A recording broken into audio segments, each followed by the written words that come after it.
Jedna vec nemusí byť každému povôli.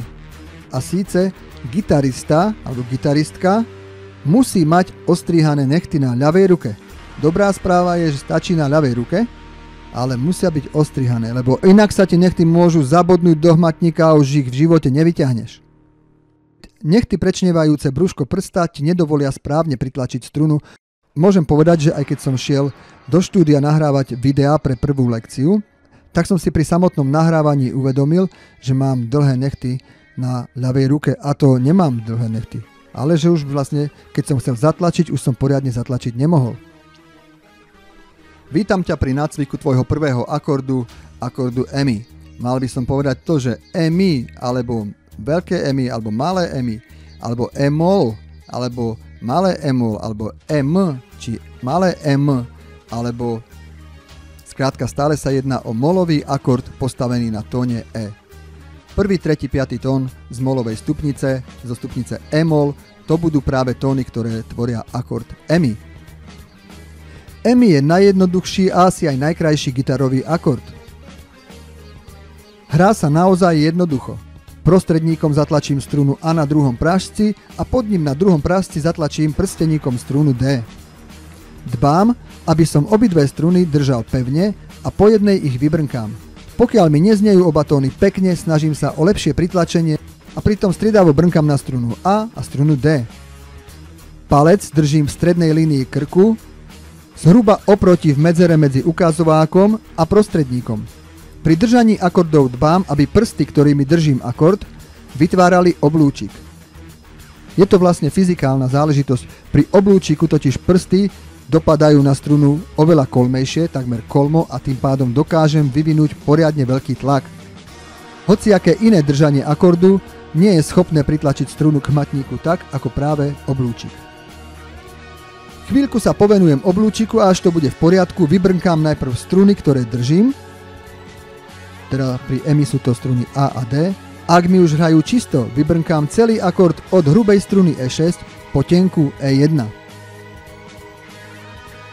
Brnkátko držím predpísaným spôsobom, opriem ho o strunu E6 a nechám ho pomaly sklznúť, dopadnúť vždy na ďalšiu strunu.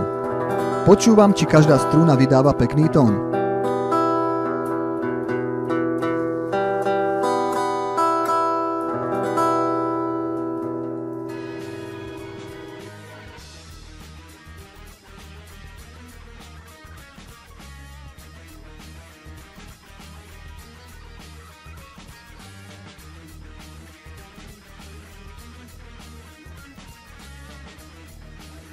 Ak niektorá struna neznie, príčinou bude nedostatočné pritlačenie struny k hmatníku. V prípade akordu EMI je to struna A a struna D na druhom prasti, že? Treba lepšie pritlačiť. Alebo nechtiac sa dotýkam vedľajšej struny a tým ju utlmím, nedovolím jej kmitať. Riešenie: oblúčik a lepšie uchytenie akordu. V obidvoch prípadoch často pomôže, že ľavú ruku trochu natočím. Doľava, doprava viac, stále držím ten EMI, alebo lakeť dám ďalej od tela, bližšie k telu, lakeť by mal byť od tela aspoň tých 15 cm. Hľadám takú polohu, kde mi to bude najlepšie hrať. Keď si myslím, že už je to v poriadku, vybrnkám akord znova.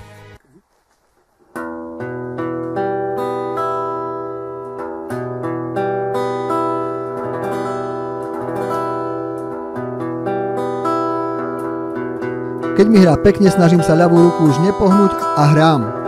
Takže hraj. Prvý úder je vždy z hora dole.